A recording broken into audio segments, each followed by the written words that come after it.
Bienvenidos a Noticias 22, qué gusto saludarlos este miércoles, mitad de semana, con mucha información cultural. Muy buenas noches a Laura Regis en la traducción de lenguas de señas mexicana. Muy buenas noches, Güemancio Rodríguez. ¿Cómo estás, Rafael? Muy buenas noches, amigos. Así es, tenemos mucha información para todos ustedes, por supuesto, el día a día de qué es lo que está ocurriendo con esta enfermedad que está movilizando y parando al planeta, y también mucho de lo que nosotros les invitamos a que permanezcan en la programación de Canal 22. La cultura, el entretenimiento, el conocimiento, como una de las tantas posibilidades para hacer frente a estos momentos de freno.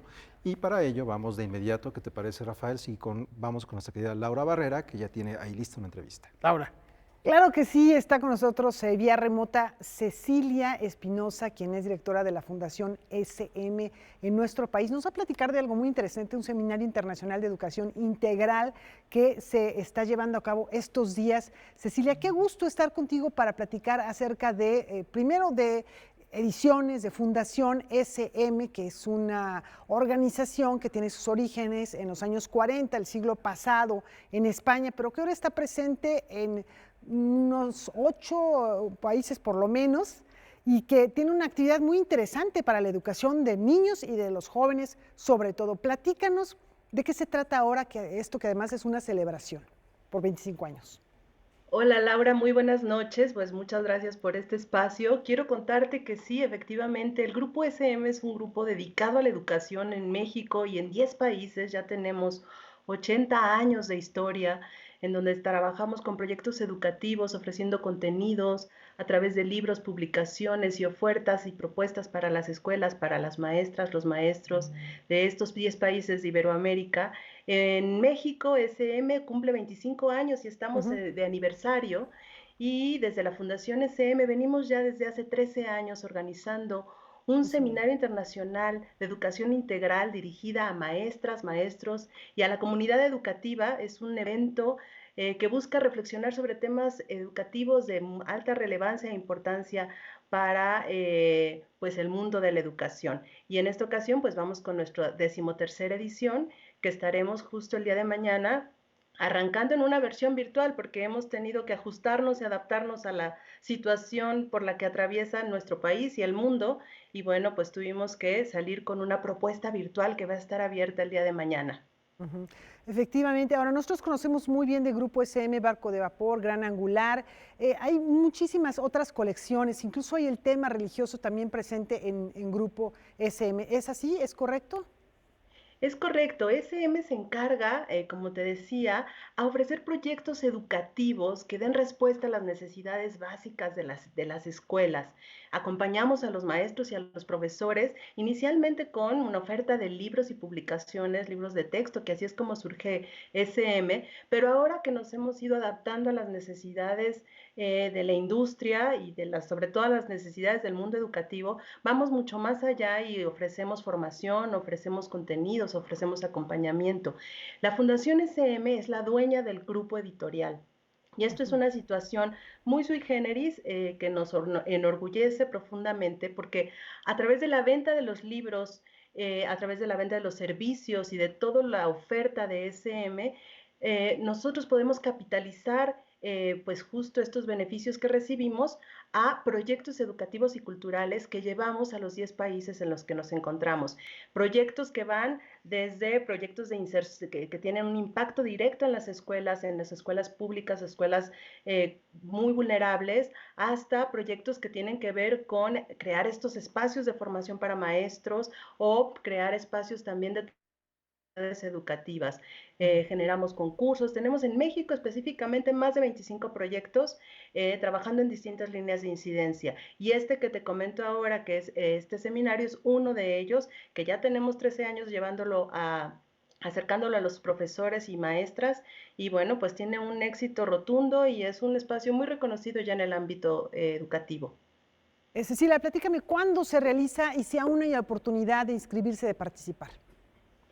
El seminario internacional se llevará a cabo el día de mañana, jueves 26 de marzo, y el día viernes 26 de marzo. Este es un espacio que siempre se lleva de manera presencial, que reúne alrededor a más de 1000 maestras, maestros y profesionales de la educación.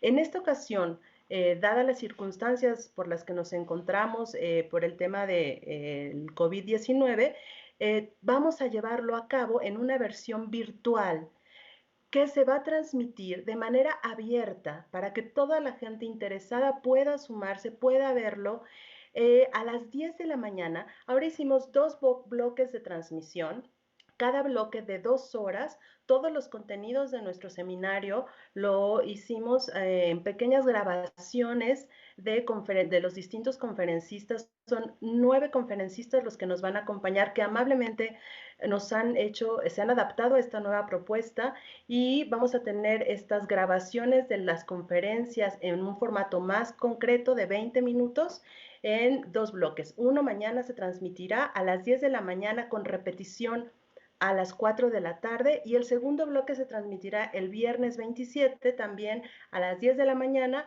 con repetición a las 4 de la tarde. Está abierto a todo el público. Quienes estén interesados pueden seguir este seminario en www.seminariointernacional.com.mx, y con simplemente poner su nombre y su correo podrán acceder a los contenidos de este seminario, que siempre ha sido presencial y restringido a un grupo específico de maestros, y ahora lo abrimos a todo el público interesado. Pues seguramente va a ser un gran éxito y en muchos países van a seguirlo, porque SM tiene presencia en todos estos países que ya mencionabas de América Latina, desde luego España, y pues tiene ventas de millones de libros. Mucha gente hemos tenido en nuestras manos libros editados por SM, y muy interesante el hecho de que sea la fundación SM la que ostente todo el poder, porque eso le da un carácter académico, un carácter mucho más de sentido social a todos los trabajos que se realizan. Cecilia, pues muchísimas gracias por esta invitación. Ya estuvimos poniendo, amigos del público, en varias ocasiones la página de internet, el portal al cual se pueden conectar para tener acceso a estos contenidos que son fantásticos, que por primera vez va a poder ver todo el público. Así que bueno, pues muchísimas gracias, Cecilia, que haya mucho éxito, y estaremos metiéndonos ya sea en la mañana tempranito, un poquito más tarde, para ver cómo se desarrollan estas interesantes conferencias. Muchísimas gracias, Laura. Estaremos encantados de que todos los que quieran y se interesen en nuestro seminario puedan sumarse a este esfuerzo. Bueno, pues ahí está. Muchísimas gracias. Muchísimas gracias. Y bueno, pues tenemos más información con Wemancin, con Rafa. Así es, Laura. Hace unas semanas les comentamos que falleció el pintor Humberto Carrasco, mismo que el día de hoy cumpliría 91 años. Hoy, en Noticias 22, haremos un recorrido por la vida y obra de este artista mexicano.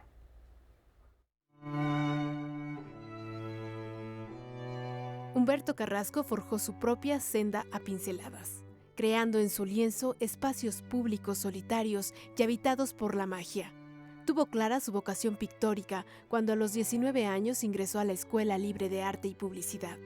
El dibujo publicitario le daría, además de una estabilidad económica, elementos para su posterior práctica estética, que se centraría en el óleo. Aún antes, empíricamente, había dado muestras de su talento con el retrato de una sobrina, que realizó en 1950. Fue un sueño y un posterior viaje lo que selló su destino. Tuvo un sueño que le inspiró mucho, una plazoleta, dos hombres peleando, y lo plasmó en un cuadro, uno de los primeros cuadros que hizo. Posteriormente, con el negocio próspero que tenía, pues reunió dinero y hizo su primer viaje a Europa en 1964. Pero, ¿quién era este pintor mayormente autodidacta? ¿De dónde se nutría su imaginario? Proviene de una familia de clase media pobre, pero muy unida. Los padres tuvieron 15 hijos, él fue el último, y desde pequeño siempre oía platicar a la madre, a las tías, de su natal pueblo en el estado de Jalisco. Y ahí empezaban los cuentos, porque las tías siempre le estaban contando cuentos de la Llorona, del Nahual, de todos los eventos que se dan en los ranchos, ¿no? Su abuelo era un hombre que le gustaba mucho estar cambiando de ciudades, muy aventurero, que conocía lo mismo de matar puercos que de hacer sillas de montar, en fin, hacía trabajo de toda clase. Y otra cosa que lo caracterizó mucho es que los celajes que él pintaba eran verdaderamente, se confundían con el mismo contexto de la superficie, como que formaban unos suelo y cielo. Y sus celajes pues son muy de él, ¿no? Yo no he visto otros pintores que pinten ese tipo de cielo. A finales de la década de los 80, Luis Alberto Gamis presentó a Humberto Carrasco con Francisco Sánchez Castellanos. Francisco invitó a Humberto a Zacatecas. Fue ahí donde el pintor encontró la inspiración para más cuadros en sus plazoletas y sus leyendas. Una vez que visitó Zacatecas con un amigo en común, lo presentaron ayer con la galería de Irma Valerio. Irma Valerio es la principal promotora de arte en el estado de Zacatecas y tiene una galería estupenda. Y entonces Humberto empezó a pintar sobre Zacatecas. Y como Zacatecas es un lugar precioso, con callejones, con casonas y con mucha luz, y logró tuvo amistad con dos señoritas muy conocidas de Zacatecas, la señorita Ruiz Seco, y ellas lo animaron mucho a que pintara sobre Zacatecas. El vínculo de Humberto Carrasco sería para siempre. Actualmente alrededor de 27 cuadros se exhiben como testimonio de esta relación. Hace 3 años se inauguró una sala en el Museo Zacatecano que lleva su nombre, porque él tenía obra aquí en la casa de cuadros que le gustaron y que no se vendieron. Por otro lado, yo cuando él empezó sus inicios, yo también tuve oportunidad de comprarle obra. Y entonces yo tenía la primera obra que él había hecho, ¿no? De sus primeros años. Fueron casi 45 años de creación pictórica, calcula Luis Alberto Gamis, quien acompañó a Humberto Carrasco por más de 60 años. Luis Alberto desconoce la cantidad de óleos que conforma toda la producción, pero estima que desde inicios de los años 70 hasta 2015, Humberto pintó a razón de un cuadro por mes. Y él se dedicaba a pintar, se levantaba a las 8 de la mañana y se ponía en su caballete a pintar, y podía pasarse hasta que se iba la luz. Entonces, muy dedicado a su labor, y se sentía muy satisfecho de poder hacer lo que le gustaba hacer. Con información de Víctor Gaspar, Noticias 22. Qué personaje, qué lugares tan sombríos, tan llenos de nostalgia y añoranza los que nos legó Carrasco. Bueno, pues hoy cumpliría 91 años, este es un recuerdo que hacemos aquí en Noticias 22. Y antes de la pausa, hay días que no se detienen, vamos, a pesar de estas contingencias, por ejemplo, hoy es Día Naranja, por eso me vestí de naranja, también hay que celebrar esta iniciativa de la ONU.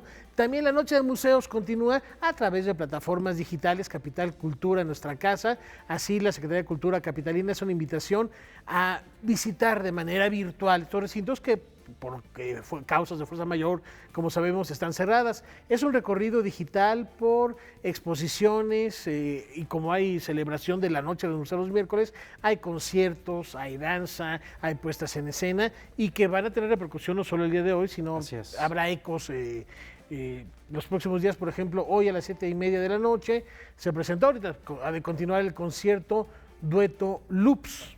Y el día de mañana podrán ver la transmisión de la puesta en escena Los hijos también lloran.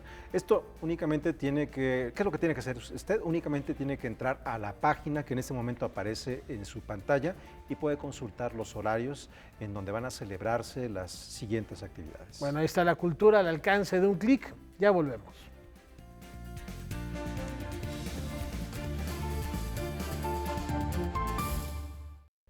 Continuamos aquí Noticias 22, Rafael, y es miércoles de hablar del mundo. De diáspora cultural, Laura, vamos contigo.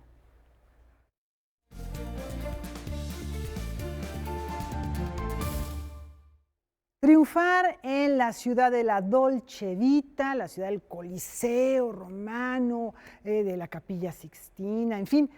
Imagínense qué orgullo y qué competencia debe de haber por allá para un artista, para alguien que se dedica al mundo audiovisual, de un mexicano que la ha hecho muy, muy bien allá. Nos platica ahora Edgardo Bermejo en esta nueva entrega de Diáspora Cultural.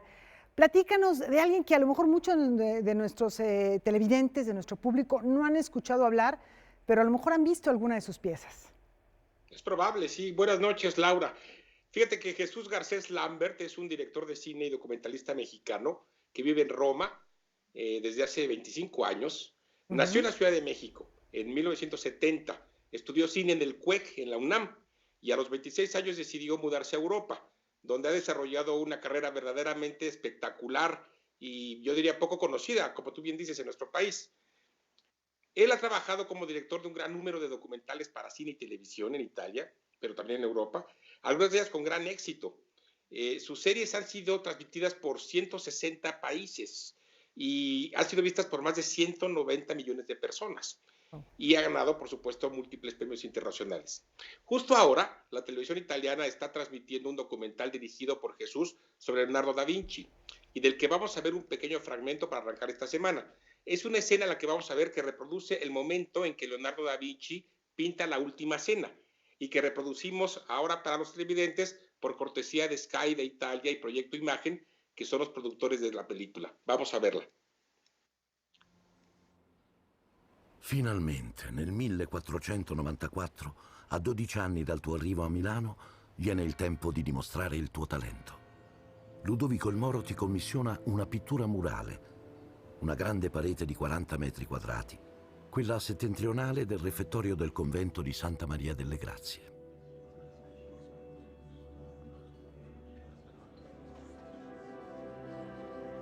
Una cena tra amici. Una famiglia riunita, acquisita, allargata, come la tua, Leonardo, in cui i sentimenti vanno oltre i legami di sangue.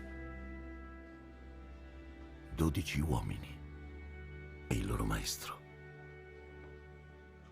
Eccoli nelle sembianze degli apostoli dell'ultima cena, i volti di quegli esseri umani che avevi fermato nei tuoi taccuini.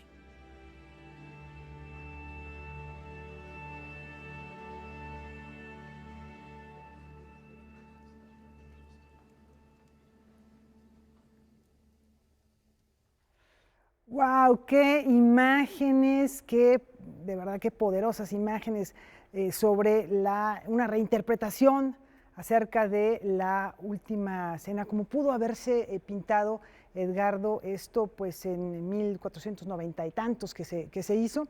Y justamente el año pasado estuvimos platicando aquí mucho acerca de Leonardo da Vinci, justo por los 500 años en los que de la conmemoración de su fallecimiento. ¿Qué más ha hecho? Platícanos más de lo que tiene. Sí, bueno, esto que acabas de ver, ya viste la altísima calidad de producción que tiene, nos explica por qué Jesús Garcés Lambert es considerado como uno de los grandes documentalistas en la escena europea actual. Por cierto que hay que decir que los documentales sobre arte y los artistas del Renacimiento que dirige Jesús se filman en formato 8K, que es la definición más alta disponible hoy en día. y que es el mismo formato que usa Hollywood para realizar sus películas de superhéroes y de grandes efectos especiales. Por esto se explica que el documental sobre Leonardo que hemos visto es considerado como la realización con mayor presupuesto en la historia del cine documental italiano, nada menos. Desea pues que la película documental se transmite ahora en la televisión italiana, pero antes tuvo una temporada en cartelera en los cines comerciales. E incluso se presentó aquí en nuestra Cineteca Nacional el pasado mes de diciembre. Una producción anterior de Jesús, que se dedica a la vida del pintor renacentista Caravaggio, es considerada también nada menos que el film documental más visto en la historia del cine italiano. Y Edgardo, tenemos un testimonio por ahí, ¿no? Así es. Antes de pasar al testimonio, pues él ha trabajado para la BBC, para History Channel, para National Geographic, para Fox Channel, por supuesto para la televisión italiana, pero también para la española, para la francesa. Y bueno, ha hecho más de 20 series televisivas. Fue considerado por la revista Forbes en 2018 como uno de los mexicanos más creativos del mundo. Y justamente ahora Jesús pues se encuentra en Roma, aislado en su departamento, como muchos otros millones de italianos, y le hemos pedido que nos comparta un video desde su casa que hoy mismo produjo, contándonos un poco qué ha pasado con su propia experiencia como alguien que vive en una situación de extrema emergencia como la que vive Roma e Italia en estos días. ¿Qué te parece si lo vemos? Estoy en Roma, Italia. Esta ya es mi tercera semana de cuarentena. Los primeros 14 días fue una cuarentena médica, que quiere decir que no podía ver a nadie, no podía salir a ninguna parte por miedo de estar contagiado. La última semana ya superamos esa cuarentena médica y pues bueno, ahora es la cuarentena que impone el gobierno italiano. Es una situación terrible. Es terrible porque cada 5 minutos escuchas una ambulancia pasar, porque cada día sale la lista de muertos y de contagiados, que cada día es más alta. El miedo al contagio personal también es muy alto porque es un virus invisible y muy agresivo. Así es que uno no sabe si por ir a comprar el supermercado o al mercado puedes estar al lado de alguien que te contagia. Así es que esta es la primera de las cosas que lo hace muy, muy duro, ¿no? Otra cosa que lo hace muy fuerte es que ataca y ha atacado esta pandemia lo que es el corazón de la existencia contemporánea de personas, de gente como yo soy director de cine y trabajo viajando mucho en toda Europa, en todo el mundo. Es mi trabajo, y pues bueno, en la socialización, yo trabajo con muchos grupos de personas y pues también la socialización social. Así es que esto vino a poner en duda y atacó directamente en lo que está basado nuestra sociedad contemporánea. Esto en un primer momento es un impacto muy fuerte a nivel personal, pero también como creador, porque estar en continuamente expuesto a la cantidad de información sobre muerte y todo esto es muy duro. Segundo, pero yo creo que no sé, esto está poniendo en gran duda lo que va a pasar en un futuro. La sociedad va a cambiar la economía, va a cambiar la forma de creación también. A mí como creador me mete en duda de cuáles van a ser los temas de los que yo quiero hablar en futuro, cuáles son los temas que la gente va a querer escuchar, cómo va a ser la forma económica en la que se va a poder producir un film. Yo creo que nada va a ser igual y nosotros tenemos la responsabilidad como artistas de entender esta pandemia, cómo la estamos viviendo y cómo hacer de esto una oportunidad, cómo hacer de esto una experiencia colectiva. En los primeros días que estaba aquí en la cuarentena, hablaba con mis parientes en México y amigos en México y me di cuenta que ellos estaban como nosotros hace un mes, sin dar el peso necesario a esta pandemia. Así es que organicé a la comunidad de mexicanos aquí residentes en Italia para hacer una serie de videodiarios que he publicado online y que por suerte han tenido muy buena acogida de la parte de la gente, ¿no? Me han escrito mucho, por una parte agradeciéndome y por otra parte amenazándome los que creen que yo organicé una serie de personas para decir mentiras. Así es que, pues bueno, las reflexiones, los pensamientos de estar en pandemia es que es una oportunidad para crear un paradigma de la sociedad, un nuevo paradigma. Bueno, ahí tienen a alguien para seguir, a alguien que es un orgullo de la diáspora cultural y que además en tiempo real está dando a conocer, está documentando sus emociones y seguramente tendremos muchos materiales que surgirán, como él dice, desde otro ángulo, desde otra perspectiva, desde el encierro físicamente, pero seguramente también desde la imaginación. Edgardo. Sí, pues sí, un representante de nuestra diáspora cultural que, fíjate, con su trabajo representa también a Italia y representa también a Europa. Yo diría que es un artista sin fronteras, ¿no? Un artista como lo son los nuestros, nuestra diáspora cultural, que cruza fronteras, cosmopolita, e incluso esta última frontera que es nuestra casa y que es a la que nos tenemos que acoger en estos momentos de emergencia, sirve ahora, gracias a la era digital, para hacer rota y para, a través de una transmisión en línea, podernos brindar su testimonio tan cálido, tan cercano, y por el que hay que estar, sin duda, muy agradecidos y con toda nuestra solidaridad para él y para los muchos otros mexicanos que están en Italia en este momento.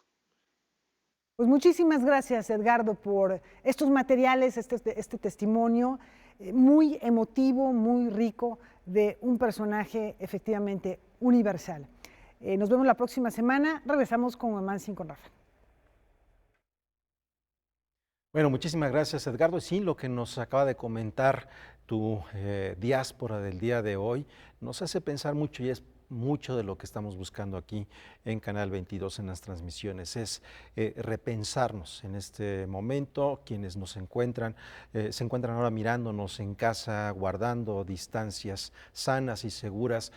Ahora que frenamos es tratar de pensar el mundo, la humanidad de una forma distinta, y nuestras herramientas, las cuales nosotros podemos compartir desde aquí, tienen que ver con las actividades artísticas y culturales. Y dicho esto, queremos también invitarlos a que se involucren en una convocatoria que hace unos minutos fue dada a conocer. Esto es parte de las actividades de la Secretaría de Cultura Federal y se llama Contigo en la Distancia. Vamos a ver de qué se trata. La secretaria de Cultura, Alejandra Frausto, junto con los titulares de las instituciones culturales de las 32 entidades del país, acordaron sumar esfuerzos para que las actividades culturales y artísticas no se detengan ante la contingencia sanitaria por la presencia del COVID-19 en México. Contigo en la Distancia es el nombre de la plataforma digital que alojará libros, recorridos virtuales, documentos, conciertos, obras de teatro y conferencias, con el propósito de ofrecerle a la población de manera gratuita acceso al patrimonio cultural del país y que pueda seguir ejerciendo sus derechos culturales. A través de una reunión virtual, la titular de Cultura, Alejandra Frausto, invitó a los titulares del sector cultural en el interior del país a sumarse al banco de funciones, a fin de que puedan garantizar el pago a los artistas que estaban contratados entre el 20 de marzo y el 20 de abril, sin importar la fecha en la que se llevan a cabo sus presentaciones, o bien que se realicen a distancia.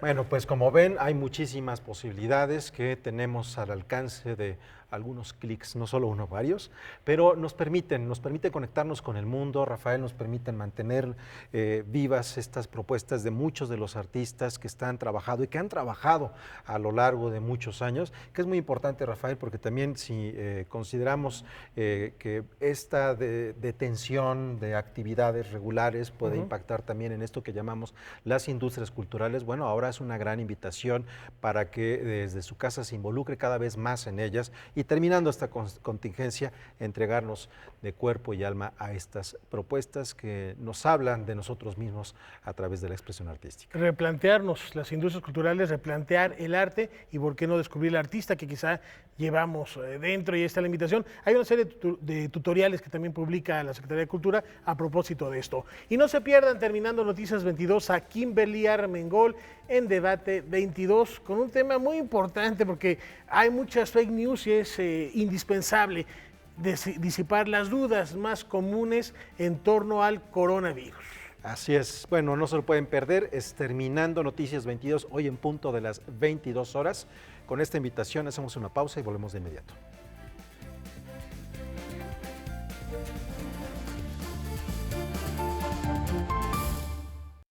Hablamos de asuntos culturales, cómo se vive en las diversas latitudes del mundo a propósito de esta contingencia global, y para ello nos contactamos en este momento a Berlín con Valentina Torrado de nuestro canal aliado Deutsche Welle para que nos cuente cómo se vive allá en Alemania la vida cultural. Buenas noches, Valentina.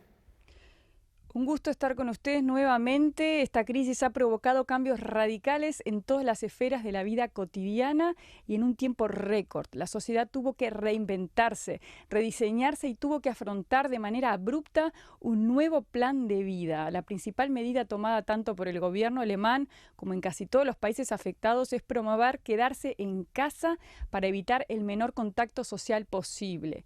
Por supuesto que medidas de higiene también, pero reducir la vida social casi al máximo ha tenido consecuencias graves para la escena cultural del país. Alemania tiene una vida cultural muy rica y esta supone grandes aportes económicos. Hoy esta vida cultural está paralizada, adormecida, congelada. Cerraron los teatros, los museos, los cines, las bibliotecas, las filarmónicas, los clubes, pero también las fronteras. No hay intercambio de ningún tipo. Muchos hablan de este tiempo como un momento necesario de reflexión y de introspección, un momento ideal para retomar hábitos como la lectura, compartir más momentos con la familia. Y en este panorama, ¿cómo se vive la cultura en la vida cotidiana, Valentina? La vida cotidiana debe desarrollarse ahora forzosamente puertas adentro y esto ha llevado a que la vida se vuelva más virtual de lo que venía siendo hasta ahora. Las ofertas culturales se reducen ahora a ofertas de eventos online.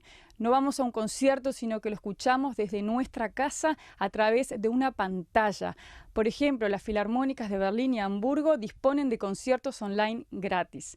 Muchos museos permiten recorridos virtuales de sus colecciones. Hay cines que ponen a disposición las películas de cartelera para hacer streaming. Muchos músicos optan por dar conciertos desde sus casas y difundirlos a través de sus redes sociales. Una triste realidad, pero sin lugar a dudas un tiempo de grandes desafíos que pone a prueba nuestra paciencia, pero también nuestra creatividad. Esta paralización de la vida cultural también conlleva grandes pérdidas económicas. ¿Cómo reacciona el gobierno alemán ante las mismas? Sí, la paralización de la vida cultural ya está causando grandes pérdidas económicas que ponen en peligro las instituciones y los medios de subsistencia de los autónomos. No olvidemos que la cultura en Alemania es un motor económico importantísimo. La escena cultural independiente se ve amenazada y sin ayuda estatal rápida y efectiva, los ministros temen que la vida cultural sufra un daño duradero. Esta es esencial para mantener una democracia fuerte. En particular, dijeron que hay que ayudar a las instituciones culturales y artistas independientes, que son los grandes perdedores porque los sueldos de los trabajadores públicos se seguirán pagando. Además, el futuro cercano se presenta todavía como muy incierto. Para evitar un desastre en todo el aparato cultural que abarca a miles de empresas culturales y creativas, como el cine, la televisión, las ferias, las galerías de arte, la ministra de Cultura, Mónica Grütters, declaró que el paquete de 1.000 millones de euros para la economía adoptado por el gobierno federal también debería beneficiar a las industrias creativas y culturales. Se está planeando también una ayuda adicional de emergencia para artistas, músicos y camarógrafos independientes. Les deseo mucha salud y traten de quedarse lo máximo posible en casa. Hasta la próxima. Desde Berlín, Valentina Torrado de DW. Muchas gracias, Valentina. También mucha salud para ustedes. Panoramas no menos distintos, no menos difíciles los que se viven a lo largo y ancho del planeta, pero es momento de cerrar filas y aprovechar al máximo para difundir y promover la cultura desde casa a través de lo que nos permiten las tecnologías. Y ya que estamos hablando del coronavirus, hay otros factores que también preocupan a nivel salud, de manera particular en México. Huemansi. Así es, Rafael, amigos de Noticias 22. En este momento tenemos vía Skype una conversación con el profesor del Departamento de Salud Pública de la Facultad de Medicina de la UNAM. Él es Malaquías López Cervantes. Muchas gracias por tomar la llamada, Malaquías. Gracias por estar con nosotros. A la orden y muchas gracias por la invitación, Huemansi. Estamos en línea.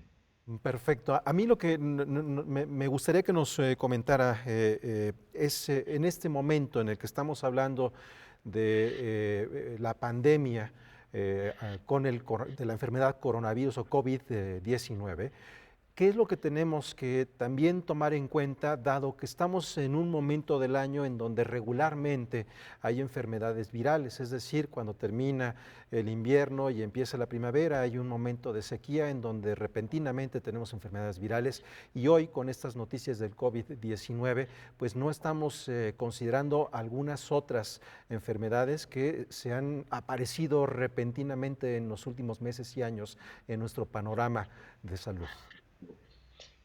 Pues sí, es verdad, tenemos fluctuaciones a través del año, pero me gustaría enfatizar que estas fluctuaciones se dan con enfermedades, con gérmenes que ya conocemos.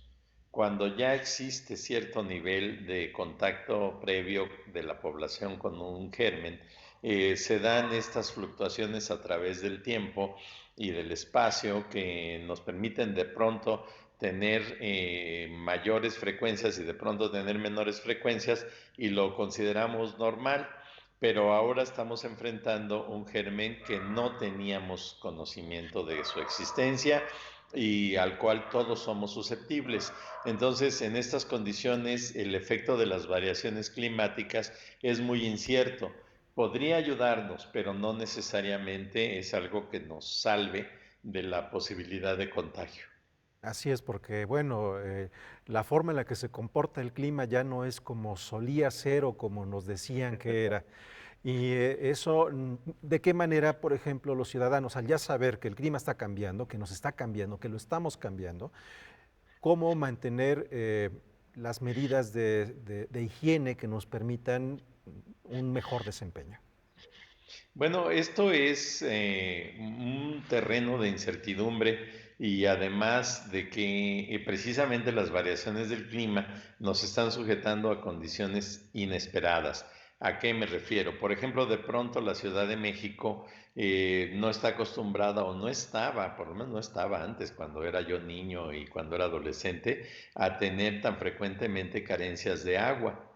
Y ahora tenemos de pronto la información de que se corta el suministro de agua, que esto sucede con mucha frecuencia porque oportunamente los depósitos de donde la ciudad es abastecida, y nos encontramos con una condición que nos exige tener una conducta muy cuidadosa, tener una gran disciplina para cosas como las que se están recomendando, que incluyen el lavado de manos, y dicen, ¿cómo me lavo las manos si no tengo agua?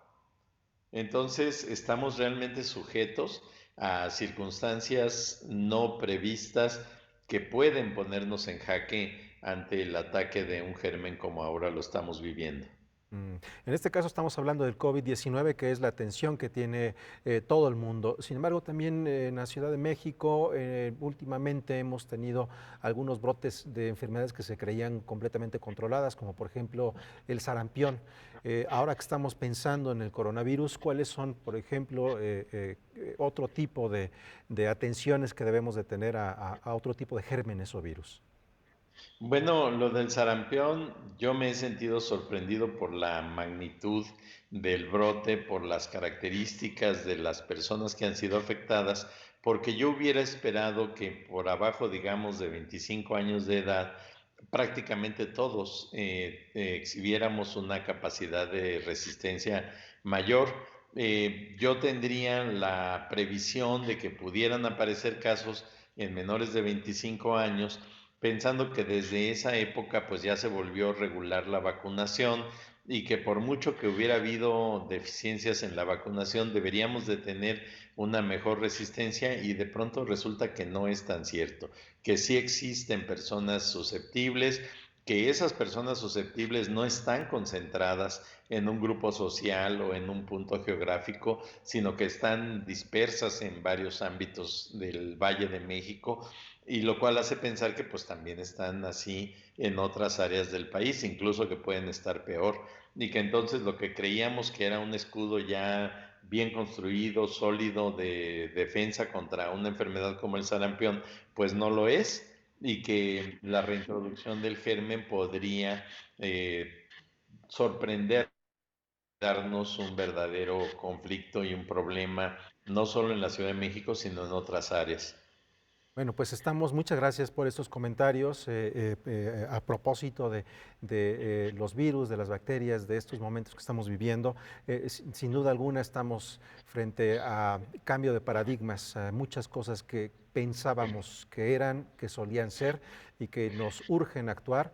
Por supuesto, no solamente estamos hablando de investigadores, de gobiernos, muchos cambios y muchas actitudes tienen que ser a nivel ciudadano, que es pues prácticamente donde ocurren las cosas. Muchísimas gracias por tomar la llamada y por darnos estos comentarios y estos ángulos para poner atención. Pues gracias por la invitación y pues sí, concluir enfatizando la importancia de la participación de cada uno de nosotros, de las familias y de la sociedad, para que juntos podamos combatir mejor estas amenazas. Muchísimas gracias. Hasta Buenas pronto. noches. Bueno, continuamos aquí en Noticias 22. Tenemos algo por ahí que me parece que tiene que ver con ópera, ¿no es así, Laura? Efectivamente, los vamos a invitar a un viaje totalmente seguro, porque ¿quién no quiere ir a París? Díganme, vamos a hacerlo. Una de las casas de ópera más antiguas de Europa es la de París. Su antecedente es la Academia Real de Música fundada por Luis XIV en 1669. Su primera sede fue el Palais Royal. Actualmente, la ópera parisina se puede disfrutar en 15 salas. Las más importantes son la Ópera Garnier y la de la Bastilla, que ante la contingencia han decidido abrir sus puertas virtualmente y en forma gratuita. A partir de esta semana, se puede disfrutar de 8 obras líricas mundialmente aclamadas. Cada semana, una distinta. Hasta el 22 de marzo, Manon, la producción 2020 de la obra de Jules Massenet. Del 23 al 29 de marzo, Don Giovanni. Del 30 de marzo al 4 de abril, El Lago de los Cisnes. Del 6 al 12 de abril, El Barbero de Sevilla. Del 13 al 19 de abril, Velada, dedicada al bailarín y coreógrafo Jerome Robbins, en el centenario de su nacimiento. Del 20 al 26 de abril, Los Cuentos de Hoffmann. Del 27 de abril al 3 de mayo, Carmen. Del 17 al 3 de mayo, la integral de las sinfonías de Tchaikovsky con la Orquesta de la Ópera de París, dirigida por Philippe Jordan. Más información en la página de la propia institución y en sus redes sociales. Con información de Laura Barrera, Noticias 22.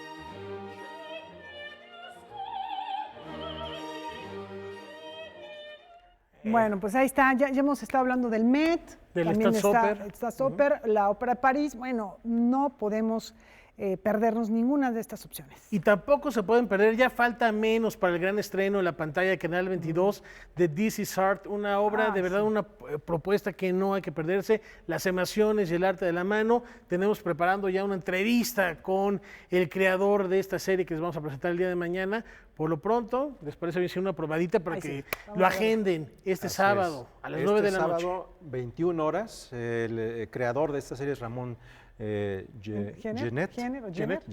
Y hay una cosa que es bien interesante. Cuando estamos hablando de las emociones, se imaginan, por ejemplo, tratar el tema de los celos con un par de pintores, por ejemplo, Picasso y Monet. Bueno, este es uno de los capítulos que podrán ver próximamente. Una probadita y una pausa.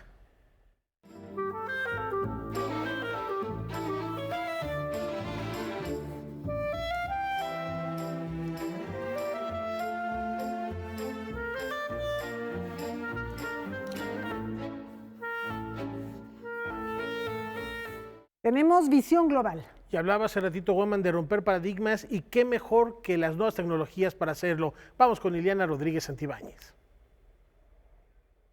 Doctora. ¿Qué tal?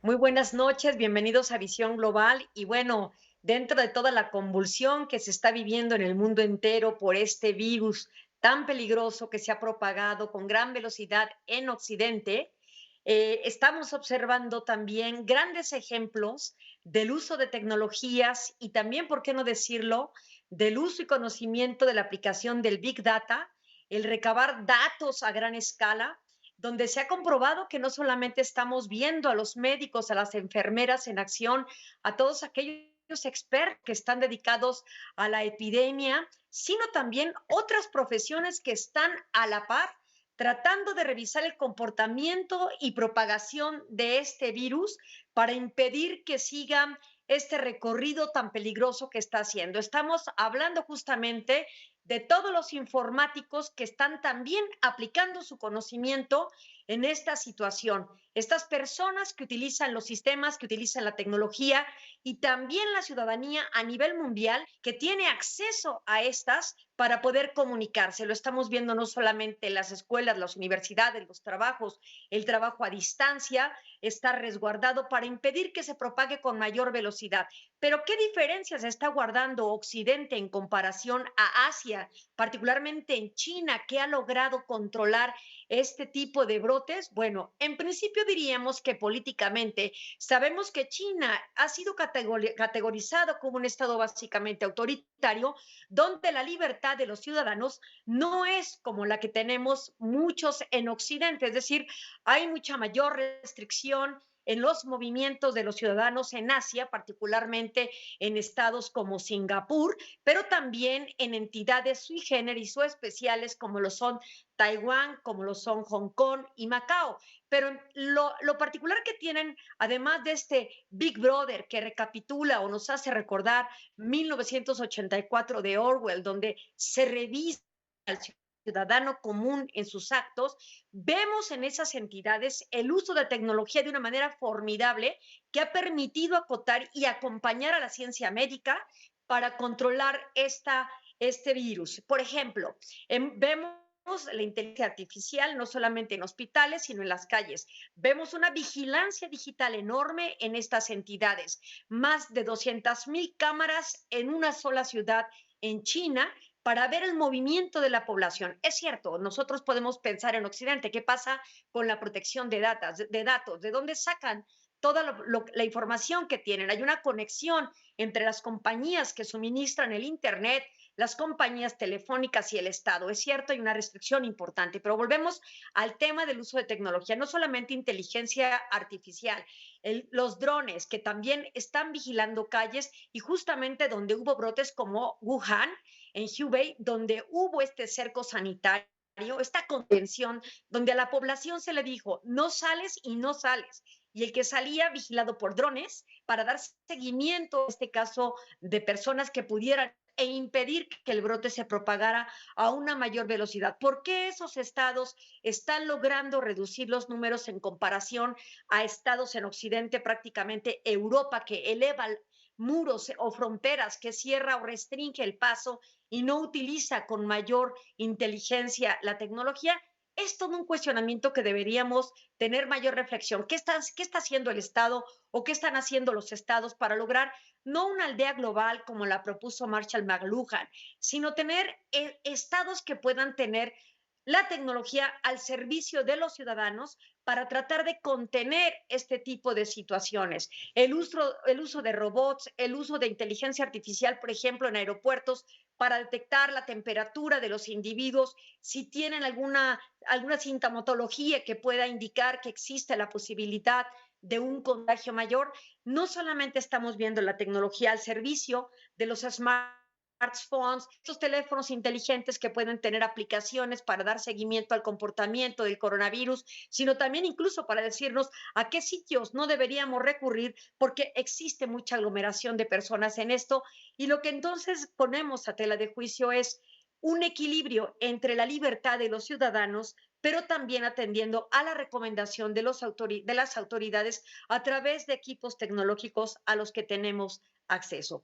Esa es un poco la situación que queríamos mostrar en este programa y señalar que observemos el comportamiento, otra vez Hong Kong, otra vez Singapur, Corea del Sur, la propia China y varios de los estados en Asia que han logrado reducir considerablemente gracias, decimos, a la ciencia, a la medicina, al comportamiento de los ciudadanos, que también es cierto por provenir muchas veces de estados más autoritarios. Hay una cultura y una tradición, por ejemplo, también incluso en Japón, la tradición de la obediencia, privilegiando a la colectividad sobre el individualismo, que más que el individualismo, sobre el egoísmo en relación a toda la población.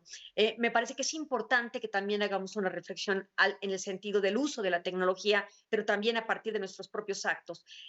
Esa es un poco la reflexión que quería compartir el día de hoy y decir, el activo intangible, lo que es el uso de la tecnología, es muy importante en nuestras vidas. Estamos entre una transición generada justamente por una enfermedad, por un virus que genera un comportamiento distinto. Vamos a ver a partir de ahora y en adelante cómo se comportan las sociedades, cómo se reconstruyen, cómo nos comunicaremos y cómo seguiremos interactuando, privilegiando el bienestar de los ciudadanos a partir de la consideración de la colectividad.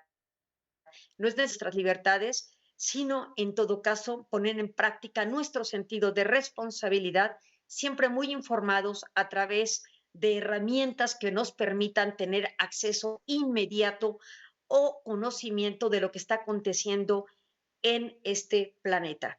Es por el bien de todos, acatemos lo que está diciendo la autoridad, resguárdense y sobre todo si salen, sí usen, por supuesto, tapabocas. Es muy importante seguir las instrucciones por parte de nuestro gobierno. Muchas cosas las que nos comentas, Ileana, que nos hacen reflexionar a propósito de los comportamientos de los países. Es cierto lo que mencionas a propósito de los estados autoritarios, y cuando hablamos de economía se les llamaba, a estas sociedades se les llamaba déspotas, perdón. Sociedades déspotas a De propósito economía del déspota. control. Exactamente. Pero también una cosa que resulta muy interesante, que es dentro de esta colectividad, de este pensamiento colectivo que hay en Asia, ¿qué es lo que ocurre en algunos otros países de Occidente? Angela Merkel decía que no iban a poner toque de queda porque es algo que querían negar. No ha habido eso en Alemania desde la Segunda Guerra Mundial y no lo habrá. Entonces son muchos de estos actos que se van ganando en términos sociales y que nos harán reflexionar qué tan convenientes son algunas puestas o no de muchas de estas prácticas que tenemos en el planeta. Sí, sí, sin duda hay que señalarlo.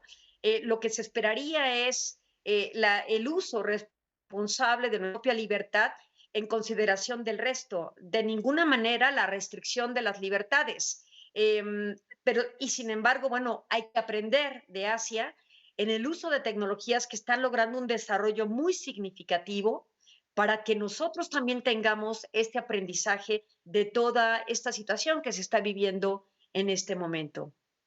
Pues una gran reflexión, porque las tecnologías son herramientas que hay que saber utilizar y utilizarlas de manera inteligente. Y ahora es el momento de capitalizar y potencializar ese lado positivo que pueden tener, lo que muchos dicen, las malditas redes sociales, encontrar ese lado positivo. Muchísimas gracias, Ileana, por esta reflexión. Muchas gracias y hasta la próxima semana. Hasta pronto. Hasta pronto. Y nos vamos, si nos da tiempo, a escuchar a uno de los grandes compositores húngaros junto con Franz Liszt, el gran Béla Bartók. Hoy hubiera cumplido, bueno, hoy se cumple 139 años, sí, no, imposible, 139 años de su natalicio. Nos dejamos con estas danzas populares rumanas, que fue un gran etnomusicólogo. Así es, así es. Muchas gracias. Buenas noches.